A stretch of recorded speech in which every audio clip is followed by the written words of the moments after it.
La Red.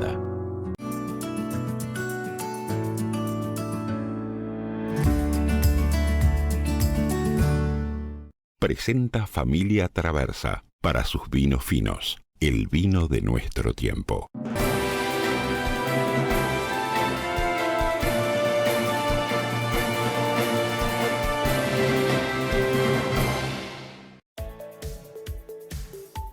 El Ministerio de Industria, Energía y Minería anunció que en mayo los precios de los combustibles continuarán sin cambios. La decisión se adoptó en atención a la volatilidad registrada en el último mes, tanto en el mercado petrolero como en el de derivados refinados.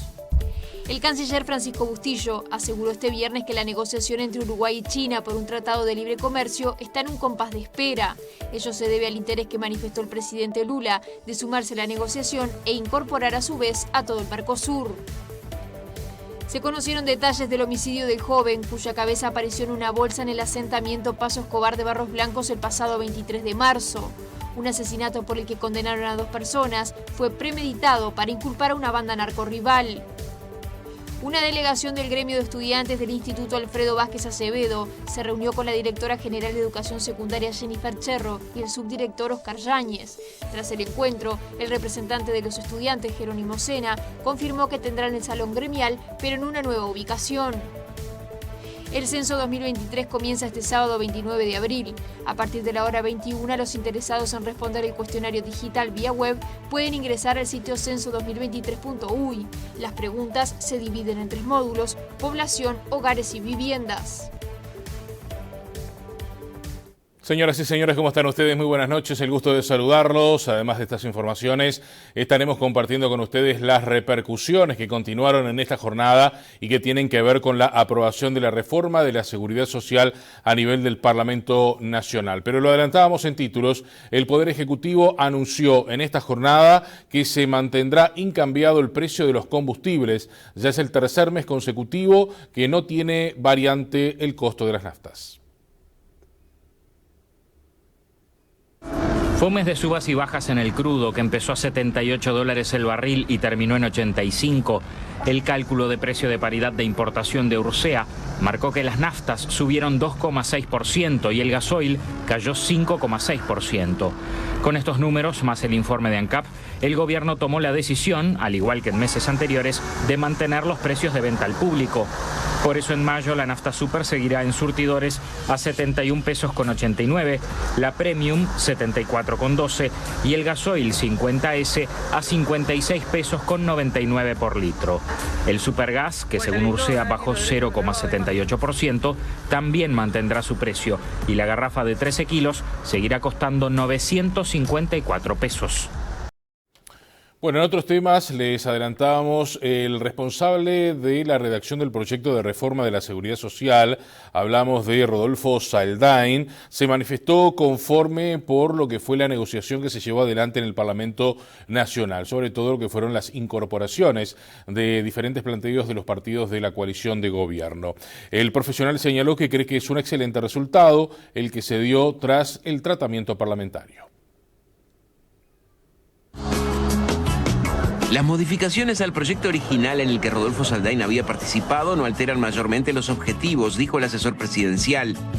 En una proyección que presentó el año 2100, en el texto original los egresos del sistema previsional representaban el 10,03% del PBI.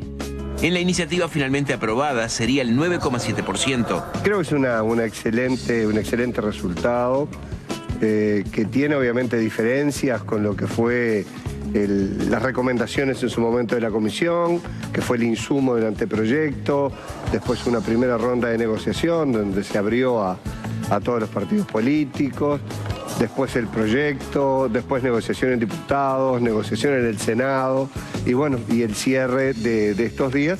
Claramente valía la pena la negociación y en definitiva es la democracia. Y la Constitución prevé que en esto tiene iniciativa privativa el Poder Ejecutivo y el Parlamento después tiene que hacer su juego. Continuando con este tema, el ministro de Trabajo y Seguridad Social dijo que lamentablemente la oposición prefirió estar en la vereda de enfrente. Siguiendo con la información vinculada a la reforma de la seguridad social, Pablo Mieres aseguró que va a ser una reforma que va a perdurar más allá de quien gobierne a futuro. Lamentablemente, para bailar se necesitan dos, y la oposición prefirió estar en la vereda de enfrente. Lamentable porque ellos mismos dijeron, estoy tomando en cuenta declaraciones de Mujica, de Astori y de otros dirigentes del Frente Amplio, que la reforma era necesaria e incluso adelantaron que implicaba tener que trabajar más años. Eso se dijo de manera reiterada cuando ellos eran gobierno. Y ellos saben que si les hubiera tocado a ellos gobernar tendrían que haber hecho una reforma. Entonces, bueno, pero así es la política, cada uno se hará responsable por sus actos y su conducta, pero lo cierto es que yo estoy seguro que esta reforma va a continuar, independientemente de a quién le toque gobernar en el futuro, porque tiene los componentes y las características de una reforma estructural de largo plazo. Entre tanto, desde la oposición, el ex ministro de Economía, ex presidente del Banco Central, Mario Vergara, dijo que Uruguay necesita una reforma, pero no esta que se acaba de aprobar en el Parlamento. El legislador del Frente Amplio sostuvo que sectores con capacidad contributiva no son llamados a aportar. La oposición dice que es injusta y que recae solamente sobre los trabajadores. ¿Necesita el Uruguay una reforma en la seguridad social? Sí, pero no esta por injusta, por incompleta, por no tomar en cuenta la realidad. Este asunto será un punto del debate programático del Frente Amplio hacia un próximo periodo, afirmó el senador. Yo creo que un primer paso bien podría ser avanzar en esas propuestas que tenían que ver con modificaciones en algunos parámetros vinculados a la caja militar, que tienen que ver con que haya algún otro sector de la sociedad con capacidad contributiva, además de los trabajadores y trabajadoras que contribuyan, porque si decimos que es un problema de todos, tenemos que contribuir todos, y no solamente trabajadores y trabajadoras. La oposición criticó el aumento de la edad jubilatoria de 60 a 65 años y afirmó que las jubilaciones serán menores que las actuales. Es el tema de que no sea solo el esfuerzo de los trabajadores lo que contribuya a reducir el déficit. Otros sectores de la sociedad con capacidad contributiva no son llamados a contribuir. La reforma que se aprobó ayer no lo hace de esa manera, no es justa porque solo los trabajadores y las trabajadoras son los que donan sangre. El secretario de la Presidencia cuestionó el rol del Frente Amplio como partido de oposición y dijo que en estos 3 años el gobierno ha mostrado su peor versión. Álvaro Delgado dijo que este es el peor Frente Amplio, el Frente Amplio más radical. Falta 1 año y medio para las próximas elecciones. En la previa de la campaña, el secretario de Presidencia, Álvaro Delgado, afirmó que el Frente Amplio atraviesa su peor momento político. Retroceder sería que haya un cambio de actitud, que la gente diga, bueno, queremos retroceder hacia el peor Frente Amplio, porque cuando hablo de cortafuegos, hablo de que había determinadas situaciones en el Frente Amplio donde había límites que no se pasaban. Y en realidad, en materia económica, en materia educativa, en materia de desbordes, en materia de radicalismos, en materia hasta de actitudes políticas, Daniel Astor en su momento, más que otros, funcionaron como cortafuegos, hasta acá llegamos. Pero había un Frente Amplio que durante mucho tiempo en el gobierno se dedicó a proponer, algunas cosas bien, en otras no compartimos, pero no es este Frente Amplio, este es el peor Frente Amplio. El Frente Amplio más radical, el Frente Amplio de donde durante estos 3 años se ha dedicado a criticar todo sin proponer nada, donde el único programa que tiene es criticar las acciones del gobierno actual sin ofrecer alternativas. Señores, vamos a avanzar ahora con otras informaciones. Les contamos que un recluso fue asesinado este viernes luego de una pelea ocurrida en el celdario número 1 del Penal de Libertad, en el departamento de San José. La víctima de 24 años fue apuñalada durante el enfrentamiento y murió a pesar de haber recibido asistencia médica. El preso asesinado tenía 24 años y estaba recluido por homicidio y un delito de porte de arma. Y durante el patio se encontraron dos personas privadas de libertad, los cuales eran de la misma zona, son de la zona metropolitana de acá de la cerca, y se encontraron y ahí empezaron a discutir por un tema anterior a la reclusión, por un problema, exactamente, por un problema del hurto de un auto, y en esa pelea, en ese tema, el autor le infligió cortes con corte carcelario y lesionó que posiblemente a posterior falleció esta persona de 24 años, el cual ingresó al sistema el 14 del mes pasado, ya tenía un mes y medio, estaba alojado acá hace poco. El hombre habría sufrido varias heridas provocadas por el arma blanca en el enfrentamiento. El autor tenía un corte y la víctima no tenía, pero todo fue una pelea recriminando por un hurto de un vehículo cuando los dos se encontraban en el mismo barrio y estaban en la calle. El Instituto Nacional de Rehabilitación aseguró que el penal continuó funcionando con normalidad y se trató de un hecho puntual entre dos reclusos. La familia del recluso asesinado había advertido a las autoridades de que temían por su vida.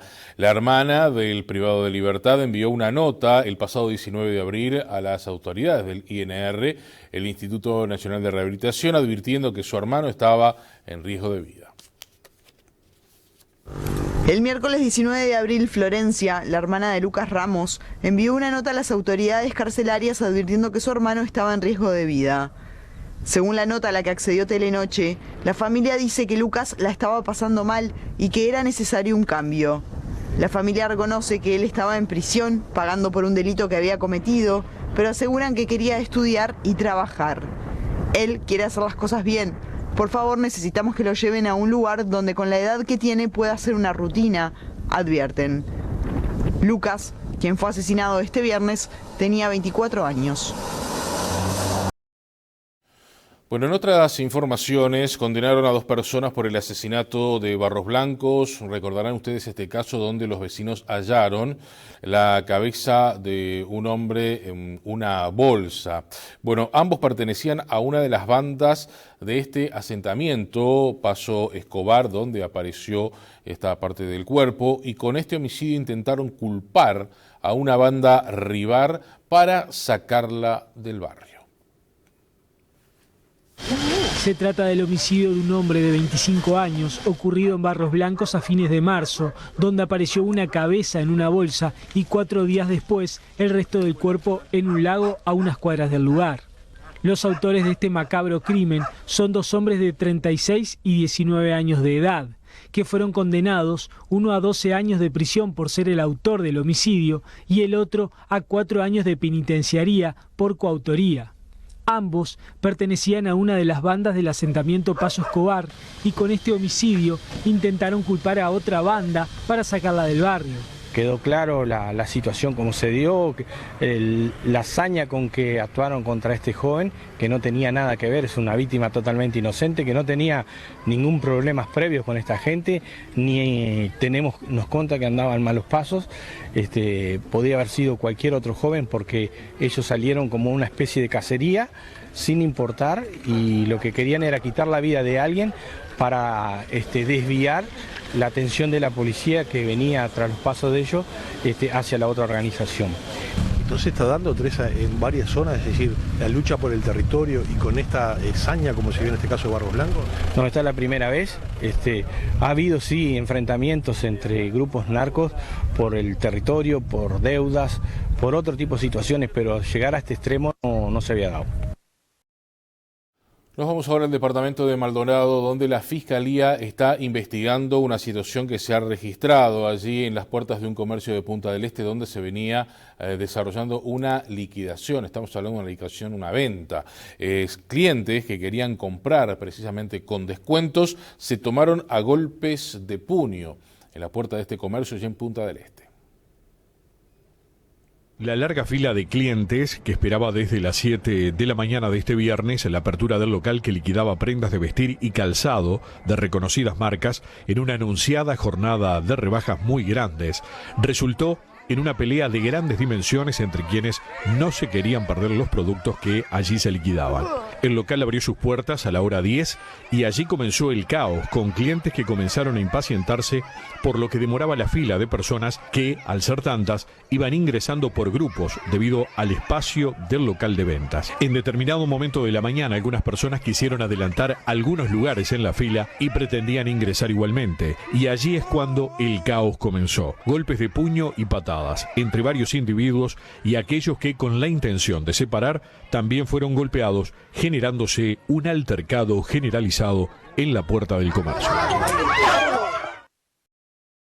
Bueno, en otras informaciones, FENAPES, el gremio de profesores de secundaria, habló del conflicto del IABA en esta jornada, dio una conferencia de prensa y acusó a las autoridades de la educación de mentir respecto a los informes técnicos que avalaban la construcción de la tan mencionada rampa allí en el centro educativo. El gremio de docentes señaló que esperan un cambio de actitud de las jerarquías que empiece por la reincorporación del director del centro educativo.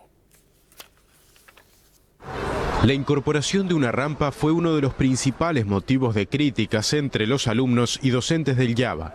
Las autoridades de secundaria habían propuesto esta alternativa para mejorar la accesibilidad del centro educativo. Sin embargo, y en un reporte realizado en marzo, el Departamento de Infraestructura Edilicia de Secundaria cuestionó el uso de una rampa por dificultades para la instalación.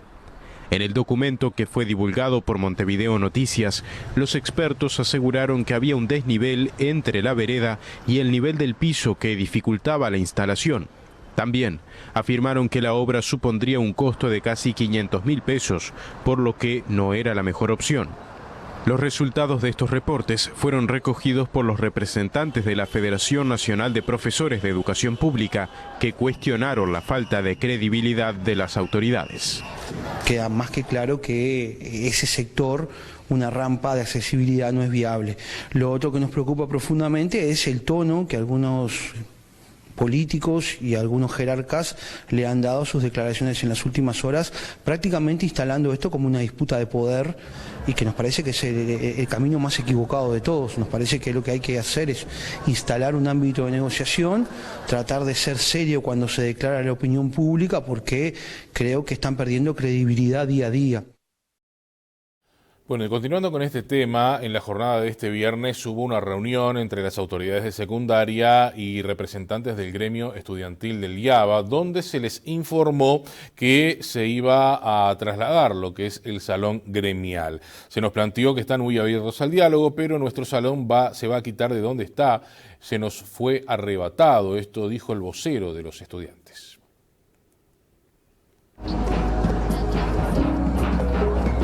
Tuvimos una reunión con Oscar Yáñez, Jennifer Cherro y una abogada de secundaria, en la cual se nos planteó que están muy abiertas al diálogo, pero que sin embargo nuestro salón se va a quitar de donde está. Nuestro salón se nos fue arrebatado y no va a ser devuelto. La situación del director sigue compleja. Nosotros en un punto de la plataforma reivindicativa expresamos de que queríamos que se cese el sumario y que se devolviese a su cargo, lo cual no nos respondieron, evadieron la pregunta y siguieron adelante, y sin embargo nosotros seguimos reiterando, pero es gente que no está muy abierta a todo el diálogo, a no ser que les convenga. Se sacaron responsabilidad de arriba todo el tiempo. Y bueno, nosotros tuvimos que luchar con esa situación, que dentro de todo no fue un espacio hostil ni violento, por suerte, pero a ver, se comprometieron a seguir dando instancias de diálogo y de negociación que vamos a estar esperando. Esto se va a evaluar, esto se colectiviza, no somos autoridades de la educación que hacemos todo de manera autoritaria, nosotros tres. Esto vamos a hablarlo en un plenario extraordinario con el gremio estudiantil, se pasará a asamblea con todos los estudiantes y se verá qué hacer. Bueno, entre tanto, la directora general de secundaria, Jennifer Cherro, analizó los resultados de este encuentro con los estudiantes del Liceo IABA. Además, detalló algunos de los reclamos de los estudiantes en lo que es la plataforma reivindicativa y las respuestas que dieron las autoridades. Nosotros en este momento estamos reparando el ascensor del IABA. La reparación del ascensor del IABA lleva a otra obra que hay que hacer porque hay un desnivel al llegar al observatorio astronómico, por lo cual vamos a tener que presupuestar una obra allí que saque ese escalón que no va a permitir salir a las personas si no es accesible verdaderamente o en su plenitud. Vamos a abrir la puerta por Eduardo Acevedo para permitir En el salón gremial efectivamente van a abrir y allí van a hacer una rampa. Voy a esto. El salón gremial es un pasillo, lo que se va a abrir es una puerta que históricamente tuvo el IABA de entrada por Eduardo Acevedo. Allí lo que se va a hacer es habilitar los escalones que hay para que la gente pueda subir pocos escalones y estar enseguida en planta baja.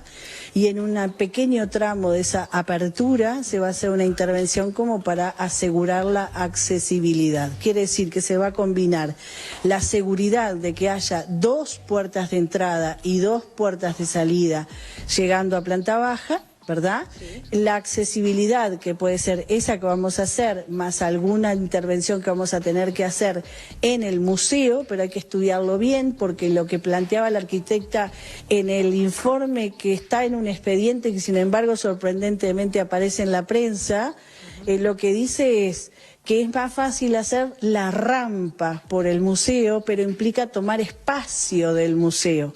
Y yo les explico, primero, el IABA es un monumento histórico nacional, lo administramos conjuntamente con la Comisión de Patrimonio. Brinda 4 servicios diferentes, en horarios diferentes, con directores diferentes. Museo de Historia Natural, Observatorio Astronómico, Biblioteca Central y el Liceo. Doctora, ¿dónde va a estar el espacio para el salón gremial? El espacio para el salón gremial, hemos hablado con los alumnos, va a estar en el mismo piso de planta baja que estaba el acceso, y lo que les dijimos es que se fueran reuniendo, planteando...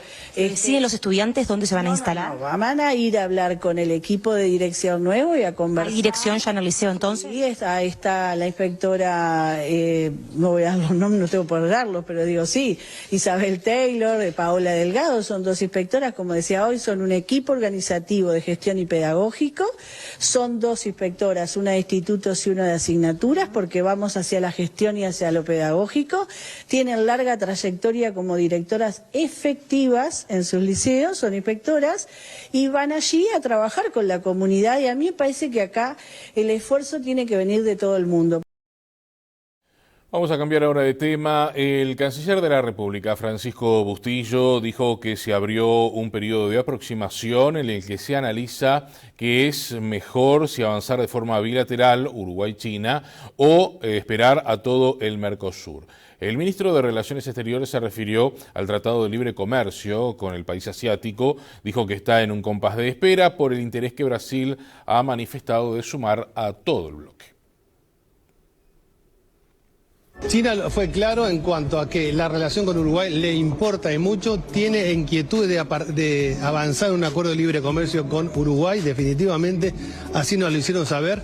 Y más, destacaron precisamente la posición firme de Uruguay en cuanto a avanzar con ellos, pero obviamente estamos en un compás de espera, si se quiere, en razón de, como comenté hace unos instantes, de la inquietud que hizo saber Lula de que también al Mercosur le podía interesar dar los pasos en favor de un acuerdo de libre comercio con China. Mercosur, ¿hay TLC de Uruguay con China, sí o no? Hoy por hoy, insisto, estamos en un periodo de aproximación a ver cuál es el mejor camino para desarrollar. Si es la vía bilateral entre Uruguay y China o con el Mercosur todo. La decisión que tiene Uruguay decisión y la de China es obviamente esperar los siguientes pasos para ver si podemos avanzar todos juntos.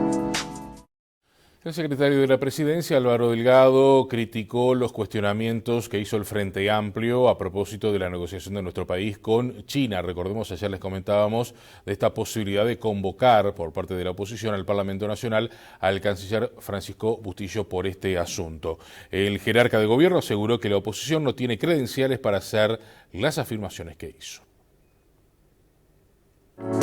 luego de que China decidiera que la negociación por un TLC será con el Mercosur y no con Uruguay por la vía lateral que planteaba el gobierno de nuestro país, desde el Frente Amplio se criticó la política exterior. Este jueves en Cerro Largo el secretario de la Presidencia respondió. Se acordarán también cuando un expresidente de la República, hoy ya no está, por eso quiero ser muy cauteloso, anunció más de una vez, una de ellos en China, visitando a China, que iba a haber un TLC con China.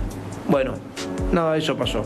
Este gobierno empezó a trabajar en silencio y estableció una meta, cronograma. Yo participé en algunas reuniones con delegación china donde hay un cronograma y donde llegamos a lugares donde no había llegado el gobierno anterior. Uruguay avanzó en un cronograma, quizá viene más lento de lo que uno quisiera, pero todas las etapas formales que pidió el gobierno chino y que acordó con el gobierno uruguayo se fueron dando y se están dando en el cronograma establecido. El Frente Amplio no tiene credenciales para salir a hacer las afirmaciones que hizo. Bueno, en otros asuntos, en la jornada de este sábado comienza lo que es la primera etapa del censo 2023. A partir de las 21 horas será esta primera etapa que se ha denominado como el censo digital. Luego, más adelante, vendrá el tradicional, lo que vendría a ser el censo ya de manera presencial. Pero los interesados en responder lo que es este cuestionario digital vía web podrán ingresar ya desde esta jornada a partir de las 9 de la noche a través del sitio censo2023.ui.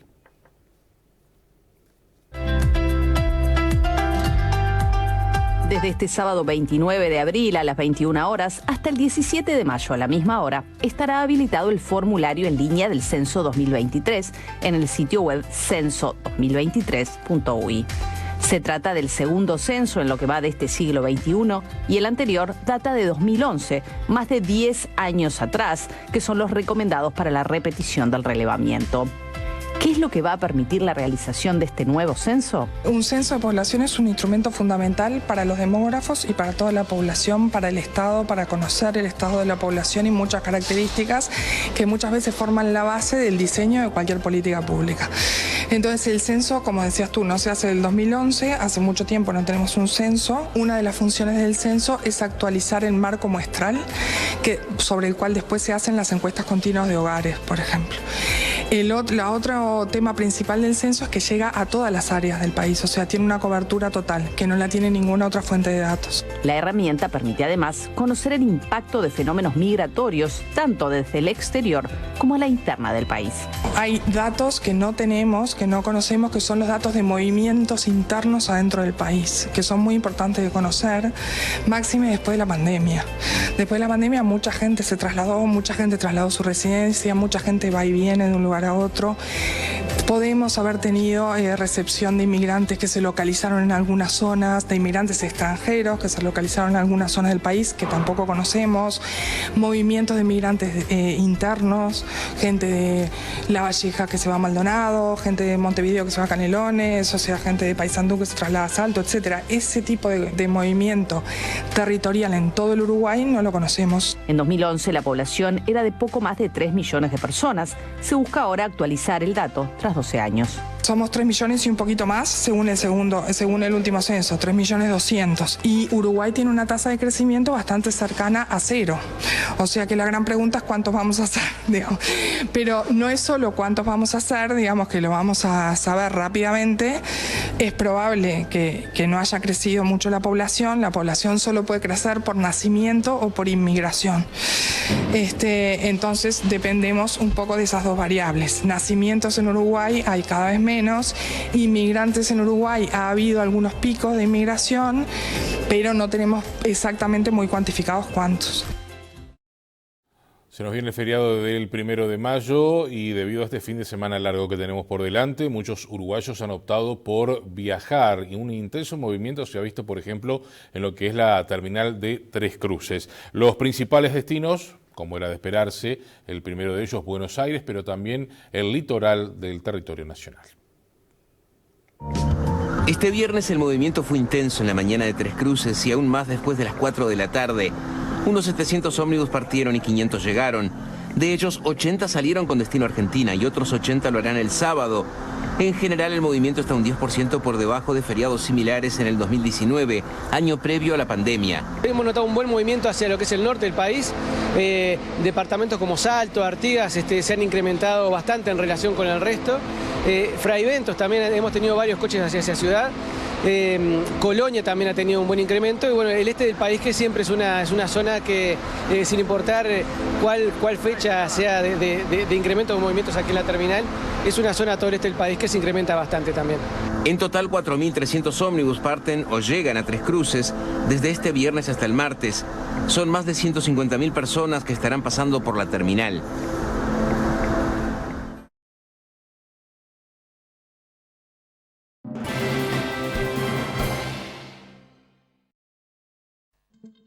Cotizaciones de cierre de las principales monedas. Dólar 37.55 a la compra, 40.15 a la venta. Euro 40.37, 45.49. Real 6.97, 8.77. Peso argentino 0.05, 0.35. Unidad indexada 5.7680. Unidad reajustable 1.584,25. Más adelante vamos a tener los datos del tiempo, pero ya les advertimos que el INUMED emitió un aviso especial donde se anuncia un descenso profundo de lo que es la temperatura. Venimos con unas temperaturas bastante agradables, hay mucha humedad, se prevén lluvias por lo menos para la gran parte del sur del territorio nacional el día domingo y un descenso de la temperatura ya pensando en la jornada del lunes 1 de mayo, pero sin precipitaciones. Hacemos la primera pausa, venimos en instantes, llega el deporte, la información internacional, entre otros temas.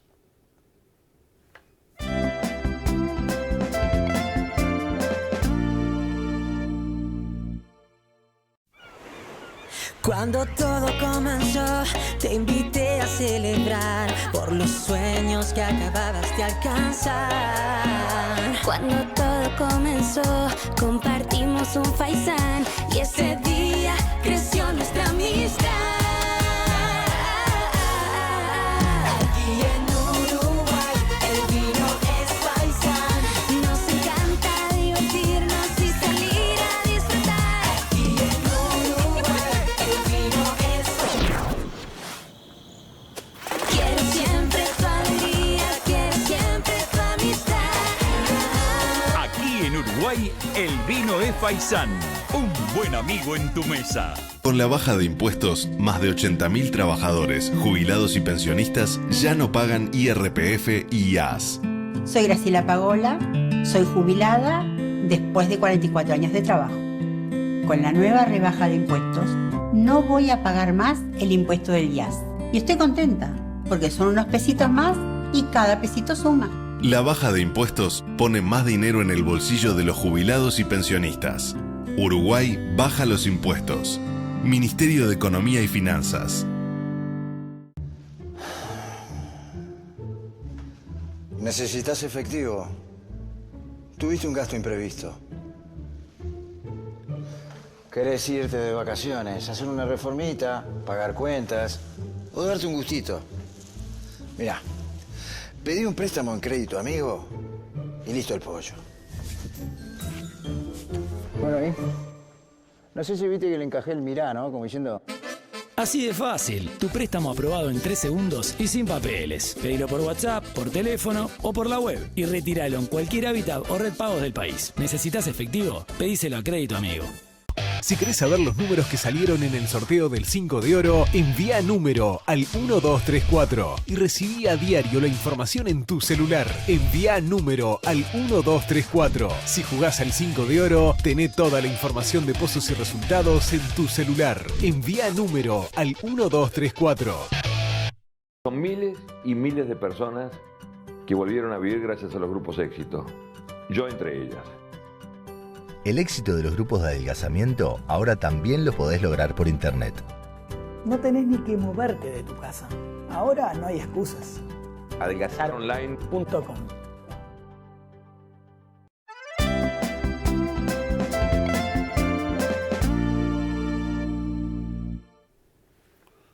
Señores, vamos a seguir adelante con más información. Nos metemos en el ámbito deportivo. Comenzó la 13ª fecha de la apertura. Acaba de finalizar hace instantes nada más en el campeón del siglo el encuentro entre Peñarol y Fénix. El conjunto aurinegro se impuso por 2-0 y está cada vez más cerca de quedarse con el torneo Apertura. Más temprano jugaron Liverpool y Boston River. Allí los de la Cuchilla, el Auri Azul, se quedó con el triunfo, en este caso por 3-1. El equipo de Liverpool, que también ganó en esta jornada.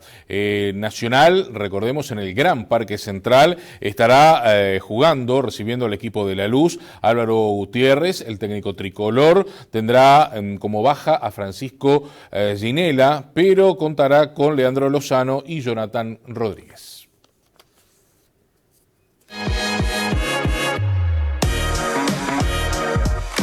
Sábado de fútbol en el Gran Parque Central, con los tricolores enfrentando a La Luz, y desde las 19 será el penúltimo juego para Nacional en su casa en esta apertura, una localía que se hizo fuerte en el certamen. Para los dirigidos por Álvaro Gutiérrez será el 7º partido en la blanqueada, donde la estadística es muy fuerte a favor de los bolsos. 6 partidos jugados, 5 victorias y un solo empate constituyen 16 de los 18 puntos cosechados por el tricolor en lo que va del año en su casa. Además, en los últimos 4 encuentros como local conquistó 13 goles. 3 a Racing, 3 a Boston River, 3 a River Plate y 4 en el último encuentro ante Fénix. Nacional prepara cambios para el partido de este sábado. Parte de la planificación y rotación, teniendo en cuenta que el miércoles 3 de mayo irá a Porto Alegre para medirse con Internacional. Y a la vuelta deberá afrontar el partido con Defensor Sporting por la fecha 14 de la apertura. Rochet, Lozano, Noguera, Polenta y Cándido. Jonathan Rodríguez, Diego Rodríguez, Federico Martínez, la vuelta de Fagundes Mazabala y como número 9 Ramírez, el 11 que perfila Álvaro Gutiérrez para seguir manteniendo la racha como local. Vamos a seguir hablando de fútbol, pero nos vamos al país vecino porque con una asistencia de Luis Suárez el Gremio igualó 1-1 ante la ABC y avanzó a los octavos de final de la Copa de Brasil. El delantero uruguayo fue titular y capitán del equipo y jugó gran parte del encuentro con un vendaje en la cabeza producto de un corte que sufriera durante el partido. Por la Copa de Brasil, Gremio, con Luis Suárez titular y capitán, recibió al ABC. En la ida había sido victoria del equipo gaullo por 2-0. Sin embargo, Mateus Anjos, a los 21 minutos del encuentro, ponía la visita en ventaja. En la segunda parte, Suárez recibió un golpe mientras ingresaba al área y quedó muy dolorido. La sanidad, al ingresar, constató de un corte en la cabeza del uruguayo, quien salió enojado, pero no lo quitó del encuentro. Incluso, minutos más tarde, fue protagonista de una situación de peligro para los locales, que por poco no se transformó en gol. Luego, armó sí la jugada para el tanto de Everton a los 93 minutos del encuentro, con lo cual sentenció la igualdad 1-1 y la clasificación hacia la siguiente instancia por un global de 3-1. En otros temas, les comentamos que la Federación Uruguaya de Remo presentó un libro en el marco de lo que fue su aniversario número 100. Desde la Federación indicaron que la remolana será la novedad de la actividad de esta temporada.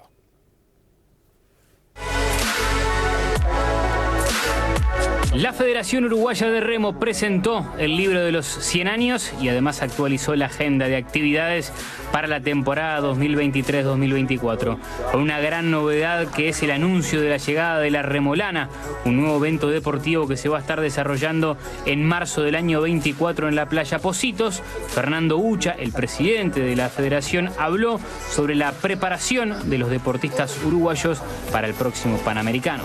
Acabamos de venir de los Juegos Panamericanos clasificatorios para Santiago. De los 12 botes que llevamos, clasificamos 10. Eso indica que va a ser la performance más grande de la historia del remo uruguayo en un Panamericano. Pero no solo eso, sino que esos 10, 4 tuvieron medalla. Una medalla de oro, el cuádruple, 2 medallas de plata, el 2 sin y el 4 sin, y una medalla de bronce en el doble del peso ligero, ¿no?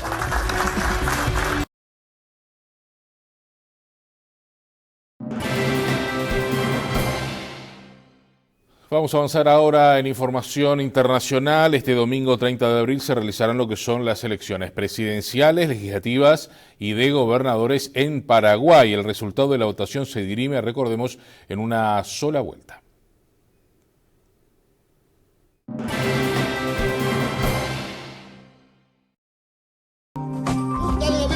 Los paraguayos eligen presidente este próximo domingo en la elección más incierta de los últimos años. Los principales candidatos son el economista Santiago Peña, del derechista Partido Colorado, y el abogado Efraín Alegre, que lidera una concertación de centroizquierda. Peña, de 44 años, ex ministro de Economía, tiene ante sí el desafío de retener el poder para el Partido Colorado, que ha gobernado de manera casi ininterrumpida desde los años 50.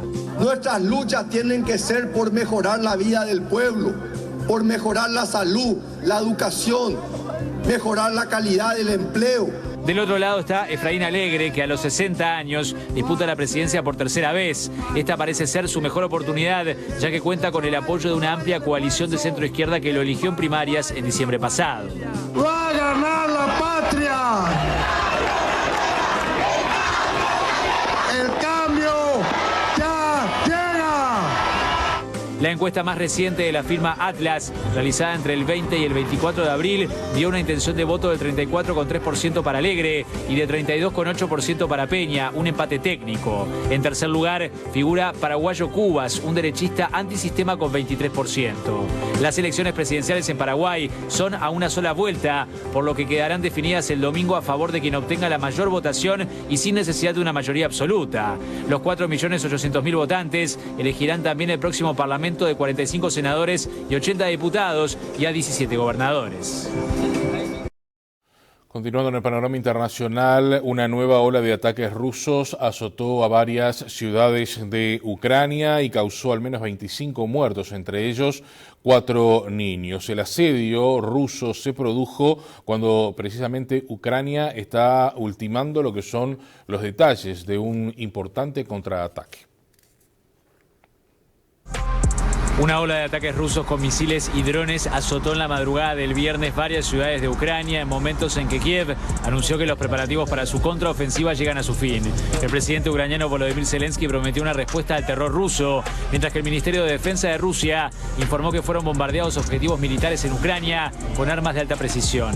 En Uman, una ciudad de unos 80.000 habitantes, a unos 200 kilómetros de Kiev, el gobernador regional informó que 2 misiles cruceros golpearon la ciudad y que uno de ellos cayó contra un edificio de viviendas y otro contra un almacén. Los ataques también provocaron muertos en Dnipro, mientras que en Kiev la administración militar afirmó que una decena de misiles cruceros lanzados desde bombarderos fueron abatidos, además de 2 drones, sin causar víctimas ni daños sustantivos. Los ataques se dan en momentos en los que Ucrania anunció que su contraofensiva para expulsar a las fuerzas rusas de los territorios que ocupan en el este y el sur del país es inminente. Los preparativos están llegando a su fin. Además de tener armas, hay que dominarlas. Y tenemos sistemas muy modernos.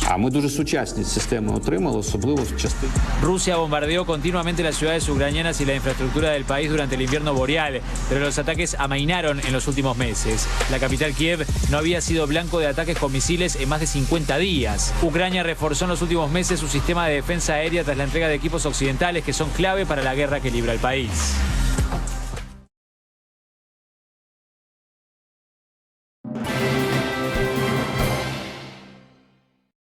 Volviendo a la información local, les decimos que el canciller de la República, Francisco Bustillo, confirmó que el presidente Luis Lacalle Pou aceptó la invitación de su par de Brasil, Luis Inácio Lula da Silva, de participar en un encuentro con todos los mandatarios de la región. Este encuentro sería el próximo 30 de mayo y en principio se concretaría en Brasilia. Está aceptada ya la invitación, la acabamos de cursar la respuesta, es el día 30 de mayo y por supuesto el presidente se va a hacer presente en esa reunión que convocó el presidente Lula para intercambiar inquietudes y ver un poco el panorama futuro de la nueva arquitectura, como la ha llamado Brasil, la nueva arquitectura que nos debemos dar en materia de integración en América. ¿Dónde va a ser la reunión? En principio sería en Brasilia. Seguimos adelante con otras informaciones. En esta jornada de viernes se conmemora lo que es el Día Mundial de la Seguridad y Salud en el Trabajo. En el año 2022, según cifras oficiales, el Ministerio de Trabajo investigó menos accidentes, pero a cambio recibió más denuncias sobre este tipo de episodios. En el marco del Día Mundial de la Seguridad y Salud en el Trabajo, el ministro Pablo Mieres señaló la importancia de que los trabajadores realicen sus tareas en lugares saludables y seguros. Particularmente este año, porque es el primero desde que la OIT el año pasado declarara estos derechos como derechos fundamentales. Ese cambio implica efectivamente nuevas obligaciones para los estados y por lo tanto jerarquizar la importancia de hacernos cargo de que los trabajadores deben cumplir sus actividades en ambientes saludables y seguros. Por su parte, el inspector general de Trabajo, Tomás Tejero, destacó el intercambio entre los integrantes de las tripartitas para procurar los derechos de los trabajadores. Se ha generado una cultura distinta, una cultura de relacionamiento donde las partes cuando hablan de salud y trabajo hablan específicamente de salud y trabajo y dejan algunos otros aspectos de la relación laboral que obviamente cada uno tiene su posición y que es lógico que lo discutan, de lado momentáneamente. Y los logros se van consiguiendo. Uno ve que los protocolos van avanzando, que las mejoras en salud y seguridad se van dando y van acompañando a su vez la normativa que se va generando, ¿verdad? Desde el Ministerio de Trabajo aseguran que los cambios sociales obligan a realizar constantemente modificaciones en pro de los trabajadores. A medida que la sociedad va evolucionando y también van apareciendo nuevas complejidades en el trabajo y nuevas complejidades en la vida social, se van detectando cuestiones que merecen ser atendidas en materia del trabajo. Hoy nos preocupa no solamente los problemas físicos, la enfermedad o el accidente, nos preocupa también lo que tiene que ver con el entorno psicosocial del trabajo, ¿verdad? Con que los trabajadores tengan condiciones que garanticen una estabilidad en su trabajo y sobre todo le garanticen salud psicológica. Bueno, en otros temas, según el informe semanal de OCE, se agrava lo que es la situación de abastecimiento de agua potable para Montevideo y el área metropolitana, así como también la ciudad de Minas en el departamento de La Valleja y Nueva Helvecia. La reserva sigue bajando, según las autoridades informaron en las últimas horas, en la represa Paso Severino.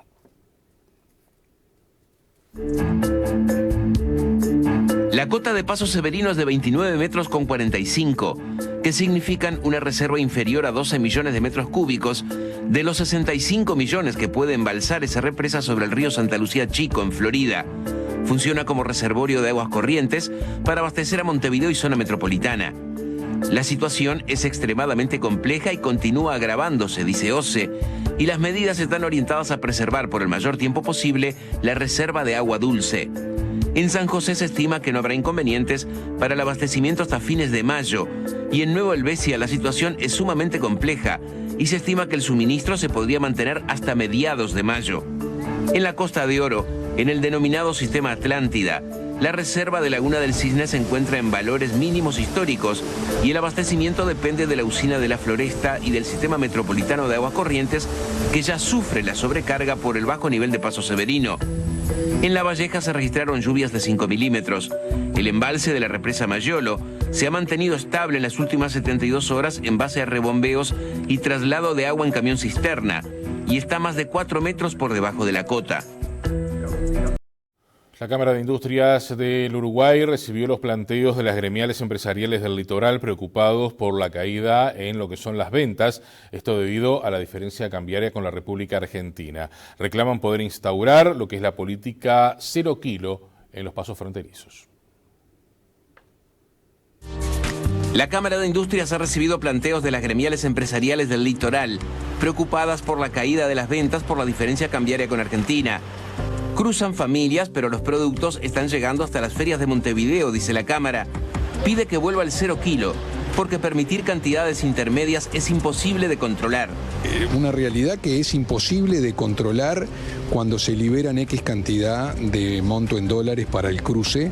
Debería haber un funcionario por cada 3 autos que crucen, es inviable. Entonces hablamos del 0 kilo total, especialmente en productos de limpieza, en productos de alimentación, entre otros. Y bueno, es la única manera que tenemos de por lo menos un periodo entender que si eso se realiza y en 6 meses vemos que aumentan las ventas de producción nacional, entonces claramente el problema lo tenemos por ahí. Pache dijo que entiende el impacto social de una medida como el 0 kilo, pero afirma que mayor es el impacto actual en el empleo. En la frontera con Argentina, el desempleo ronda el 14 al 15%, muy por encima del promedio nacional. Las ventas cayeron un 40% en comparación con la época de la pandemia, cuando los puentes estaban cerrados. Les proponemos hacer la última pausa en esta edición central. Venimos en minutos.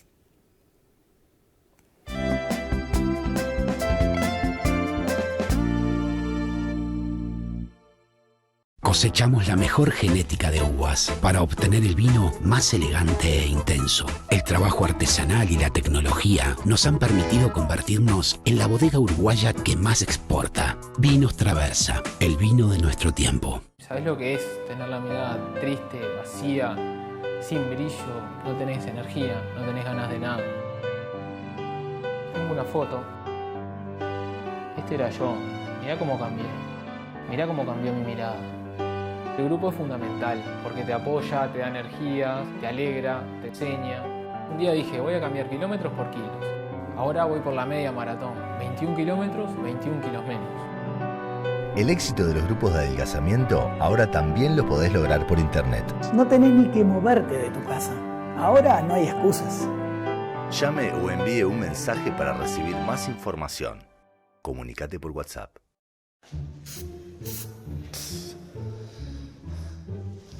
¿Querés hacerle un regalito a alguien especial? Escribirle a Crédito Amigo y listo el pollo.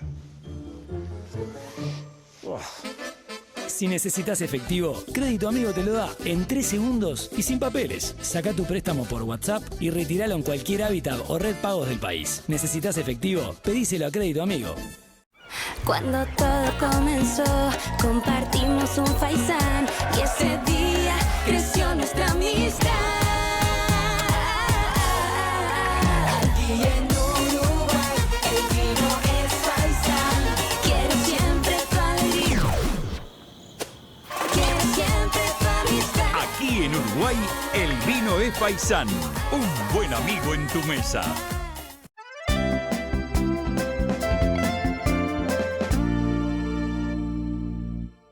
Antes del final vamos a compartir con ustedes el repaso de algunos temas destacados en la jornada de este viernes. El presidente Luis Lacalle Pou confirmó que aceptó la invitación de su par Lula da Silva para un encuentro a realizarse en Brasil. La iniciativa del presidente brasileño de promover un encuentro de todos los mandatarios de América del Sur, en principio sería en Brasilia el 30 de mayo.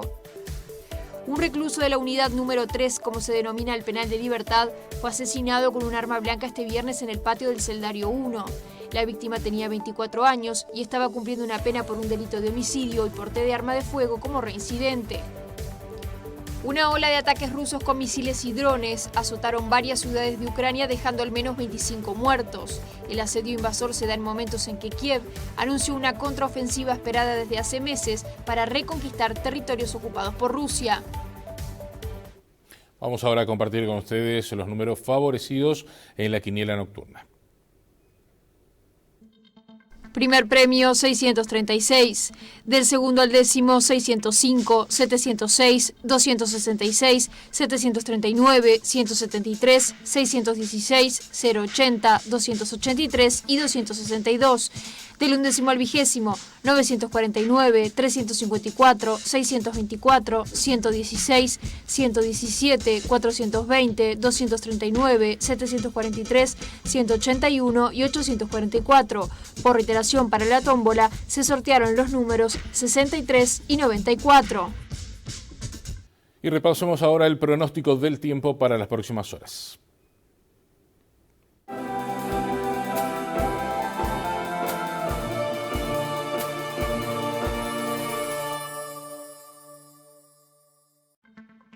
Esta noche el tiempo se presenta fresco con cielo claro. La temperatura mínima prevista para la noche de hoy es de 12 grados. Mañana sábado estará fresco a cálido, el cielo claro y algo nuboso. La temperatura mínima prevista es de 13 grados y la máxima es de 27. El pronóstico extendido para los próximos 3 días en la zona oeste del país estará fresco a cálido, el cielo cubierto con probables precipitaciones. En la zona norte del territorio estará fresco a cálido, el cielo nublado con probables precipitaciones. En la zona este estará fresco a templado, el cielo cubierto con probables precipitaciones. Y finalmente en la zona sur del país estará fresco a templado, el cielo nuboso con probables precipitaciones.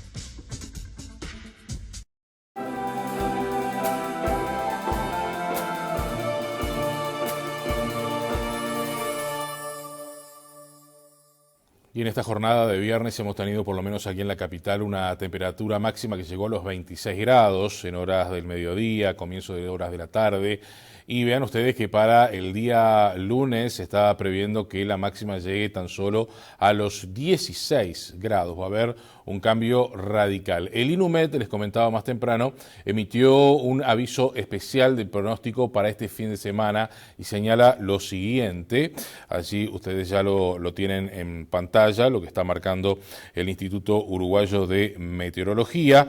Dice: desde la tarde-noche del domingo 30 se espera el ingreso de un frente frío que generará precipitaciones y tormentas, algunas puntualmente fuertes. Comenzará afectando el suroeste del país, provocando rachas de vientos fuertes del sur, con posterior descenso de las temperaturas y desplazándose paulatinamente hacia el noreste del país, empezando a mejorar, dice el INUMED, en la madrugada del 1 de mayo por el suroeste del territorio nacional. Es este aviso especial que el INUMED emitió en esta jornada de viernes y que prevé entonces un desmejoramiento hacia las horas del día domingo y hacia la jornada del lunes. Nos vamos, señores, hasta aquí la información, hasta aquí la edición central de Red Informativa. Que tengan ustedes un excelente fin de jornada, que descansen y buen fin de semana para todos.